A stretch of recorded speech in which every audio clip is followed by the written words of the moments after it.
அனைவருக்கும் வணக்கம். நான் உங்கள் சாந்தி பேசுகிறேங்க. இன்றைய பதிவில் நம்ம என்ன பார்க்க போகிறோம் அப்படின்னா, நாளை செவ்வாய்க்கிழமை திருச்செந்தூர் முருகனை நினைத்து இந்த ஒரு பொருளை வையுங்க. தீராத நாள்பட்ட கடனும் நொடியில் தீரும்னு சொல்லியிருக்கேன் இல்லைங்களா?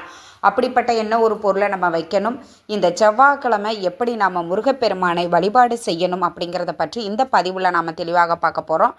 வாங்க வீடியோக்குள்ளே போகலாம்.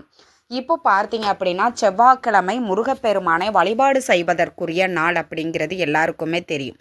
அதே மாதிரி செவ்வாய்க்கிழமை கடனை திருப்பி கொடுக்கக்கூடிய ஒரு அதிசக்தி வாய்ந்த நாள். இதோடு சேர்த்து நம்மளுக்கு 3ஆம் பிறையும் நாளைய தினம் வருகிறது. பொதுவாகவே முருகப்பெருமானை வழிபட்டோம் அப்படின்னா நம்ம வாழ்க்கையில் இருக்கக்கூடிய கஷ்டங்கள் அனைத்தும் தீரும் அப்படிங்கிறது எல்லாருக்குமே தெரியும்.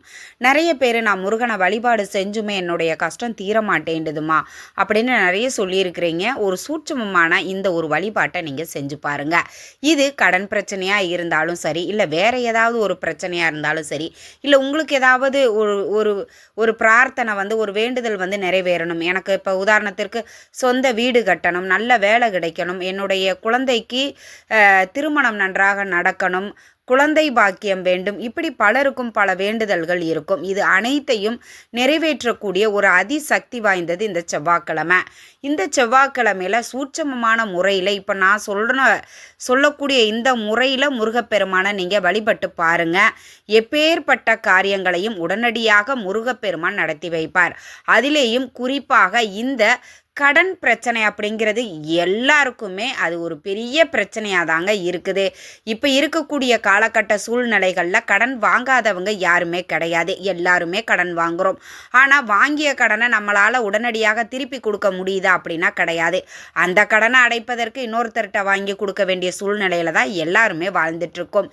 இப்படி இந்த கடன் பிரச்சனையால் பலரும் பல கஷ்டங்களை அனுபவித்து கொண்டிருக்கக்கூடிய காரணத்தினால கடன் பிரச்சனை தீர்வதற்கு இந்த ஒரு எளிய விஷயத்தை மட்டும் நீங்கள் செஞ்சு பாருங்கள். கடன் பிரச்சனைகள் தீர்வதோடு இனிமேல் கடன் வாங்காத ஒரு சூழ்நிலைகளை உங்களுக்கு முருகப்பெருமான் கொடுப்பார். என்ன செய்ய வேண்டும் அப்படிங்கிறத பார்த்துடலாம். உங்கள் வீட்டு பூஜை அறையில் முருகப்பெருமானினுடைய திருவுருவப்படத்தை நல்லா சுத்தம் பண்ணி மஞ்சள் குங்குமம் வச்சுக்கோங்க. செவ்வரளி மலர்கள் ரொம்ப அவசியம். இல்லைம்மா நாங்கள் வெளிநாட்டில் இருக்கிறோம், வெளி மாநிலத்தில் இருக்கிறோம், எங்களுக்கு செவ்வரளி மலர்கள் கிடைக்காது அப்படிங்கிறவங்க என்ன பூக்கள் உங்களுக்கு கிடைக்குதோ அதை வச்சுக்கோங்க. வாய்ப்பு இருக்கிறவங்க இந்த செவ்வரளி பூக்களை வைப்பது ரொம்ப சிறப்பு வாய்ந்தது. அதுலேயும் நீங்கள் கடன் பிரச்சனைக்காக செய்கிறீங்க அப்படின்னா கண்டிப்பாக நீங்கள் இதை ட்ரை பண்ணி பாருங்கள். செவ்வரளி மலர்களால் நல்லா அலங்காரம் பண்ணிக்கோங்க. அதே மாதிரி தீபம் நான் எப்பயும் சொல்கிற மாதிரி தான், ஆறுமுகப்பெருமானுக்கு 6 தீபங்கள் ஏற்றி நம்ம வழிபாடு செய்வது ரொம்பவே சிறப்பு. இதை நீங்கள் வெற்றிலை தீபமாக ஏற்றினாலும் சரி, இல்லை சாதாரண மண் அகல் விளக்கில் வெற்றிலையெல்லாம் வைக்காமல் நெய் ஊற்றி பஞ்சுத்திரி போட்டு தீபம் ஏற்றிக்கோங்க. இந்த இதில் நீங்கள் எப்படி வேணாலும் விளக்கேற்றிக்கலாம். உங்களுடைய வசதியை பொறுத்து அதை நீங்கள் தேர்வு செஞ்சுக்கோங்க. அடுத்தது நெய்வேத்தியம். சக்கரை பொங்கல் வச்சுக்கலாம். பால் பாயாசம் அவருக்கு ரொம்ப பிடிக்கும், பால் பாயாசம் வச்சுக்கலாம். இதில் 2ல் எது உங்களுக்கு சௌரியமாக இருக்குதோ அதை நெய்வேத்தியமாக வச்சுக்கோங்க. வச்சுட்டு தீபம் ஏற்றியாச்சு, நெய்வேத்தியம் வச்சாச்சு. இப்போ நான் சொல்லக்கூடிய இந்த ஒரு விஷயத்தை மட்டும் நீங்கள் செய்யுங்க. ஒரு சிகப்பு நிற துணி எடுத்துக்கோங்க. அந்த சிகப்பு நிற துணியில் 6 1 நாணயம் அல்லது 11 ரூபாய், இது 2ல் ஏதோ ஒன்று முடிஞ்சு வச்சுக்கோங்க. ஒரு முடிச்சு போட்டுட்டு அதை உங்கள் உள்ளங்கையில் வச்சுக்கோங்க. வச்சுட்டு முருகப்பெருமான மனதார பிரார்த்தனை பண்ணிக்கோங்க. முருகா, எனக்கு இருக்கக்கூடிய கடன் பிரச்சனைகள் தீர வேண்டும், என் வீட்டில் பணத்தடைகள் பணத்தோஷங்கள் நிவர்த்தியாகி பணப்புழக்கங்கள் அதிகரிக்க வேண்டும், செல்வ செழிப்பு ஏற்பட வேண்டும் அப்படின்னு முருகப்பெருமானை மனதார பிரார்த்தனை பண்ணிட்டு அந்த முடிச்சிருக்குது பார்த்தீங்களா, அந்த முடிச்சு அப்படியே உங்கள் உள்ளங்கையிலேயே வச்சுக்கோங்க. வச்சுட்டு இப்போ நான் சொல்லக்கூடிய இந்த மந்திரத்தை 27 முறை சொல்லுங்க.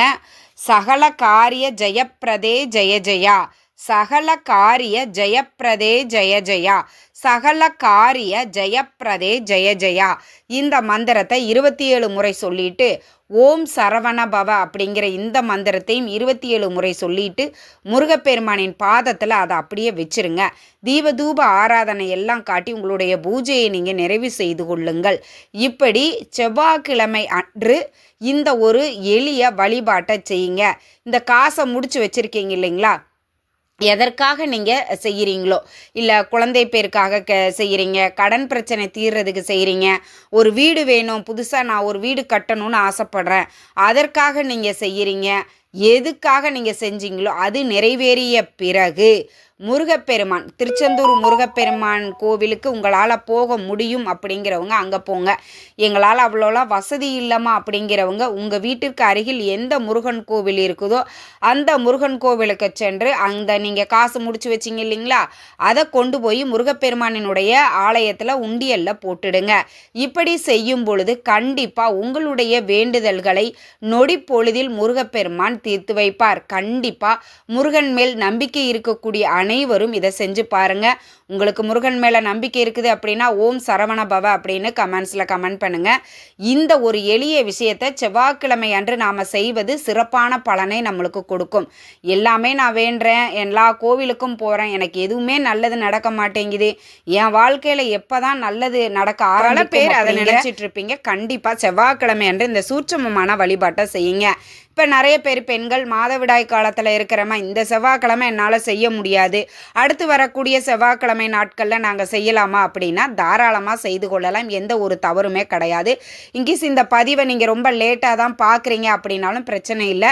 நீங்கள் எப்போ பார்க்குறீங்களோ அதுக்கு அடுத்து வரக்கூடிய செவ்வாய்க்கிழமை நாட்களில் இந்த எளிமையான சூட்சமமான இந்த ஒரு விஷயத்தை செய்து நீங்கள் முருகப்பெருமானை வழிபாடு செஞ்சு பாருங்கள். உங்களுடைய வேண்டுதல் கோரிக்கைகளை முருகப்பெருமான் உடனடியாக நிறைவேற்றி வைப்பார். வாய்ப்பு இருக்கிற அனைவரும் பயன்படுத்தி கொள்ளுங்கள். உங்களுக்கு நல்ல வசதி இருக்குது அப்படின்னா ஏதோ வருடத்தில் ஒரு முறையேனும் திருச்செந்தூர் சென்று அங்கிருக்கக்கூடிய கடற்கரையில் குளிச்சுட்டு முருகப்பெருமான வழிபாடு செஞ்சுட்டு வாங்க. வியாழக்கிழமை போங்க திருச்செந்தூர். வியாழக்கிழமை போய் அங்கே தங்கி இருந்துட்டு வெள்ளிக்கிழமையில் நீங்கள் கடலில் குளிச்சுட்டு முருகப்பெருமானை பார்த்துட்டு வரும் பொழுது நிச்சயம் உங்களுக்கு ஒரு ஆடம்பரமான வாழ்க்கை அப்படிங்கிறது அமையும். ஏன் நான் குறிப்பிட்டு திருச்செந்தூரை சொல்கிறேன் அப்படின்னா, திருச்செந்தூரில் தான் குருவோடு முருகப்பெருமான் இருக்கிறார். குருவுக்குரிய நாள் வியாழக்கிழமை. அந்த வியாழக்கிழமையில் குரு பகவானினுடைய அருளோடு சேர்த்து முருகப்பெருமானினுடைய அருளும் நம்மளுக்கு கிடைக்கணும் அப்படிங்கிறதுக்காகத்தான் நான் திருச்செந்தூர் போக சொல்கிறேன். குரு பார்த்தால் கோடி நன்மை அப்படின்னு சொல்லுவாங்க இல்லையா. ஒருத்தருக்கு ஆடம்பரமான ஒரு வாழ்க்கை, வசதியான ஒரு வாழ்க்கை வாழணும் அப்படின்னா குரு பார்வை ரொம்ப முக்கியம். குருவினுடைய அருளும் நம்மளுக்கு ரொம்ப முக்கியம். அப்படி திருச்செந்தூர் சென்று நம்ம வழிபாடு செஞ்சுட்டு வரும்போது நம்ம வாழ்க்கையில் இருக்கக்கூடிய கஷ்டங்கள் அனைத்தையும் தீர்த்து வாழ்க்கையில் இனிமேல் முன்னேற்றத்தையும் அதிர்ஷ்டத்தையும் செல்வச் செழிப்பையும் நம்மளுக்கு கொடுப்பார்.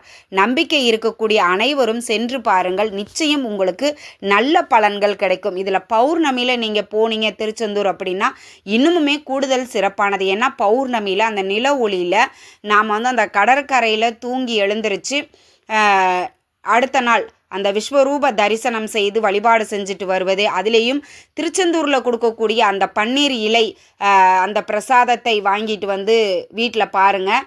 அந்த திருநீரை ஒரு டம்ளர் தண்ணீர் பிடிச்சி அந்த திருநீரை தண்ணியில் கலந்து குடிங்க. இது எப்பேற்பட்ட நாள்பட்ட தீராத நோய்களையும் தீர்க்கும். நம்பிக்கை இருப்பவர்கள் செய்து பாருங்கள், கை மேலே பலன் கிடைக்கும். இந்த தகவல் உங்களுக்கு ரொம்பவே பயனுள்ளதாக இருந்திருக்கும்னு நினைக்கிறேன். வீடியோ பிடிச்சிருந்தால் லைக் பண்ணுங்கள், ஷேர் பண்ணுங்கள், கமெண்ட் பண்ணுங்கள். இந்த பதிவை உங்களுடைய உற்றார் உறவினர்கள் நண்பர்களுக்கும் ஷேர் பண்ணுங்கள். அவங்களும் பார்த்து பயன்பெறட்டும். நன்றி, வணக்கம்.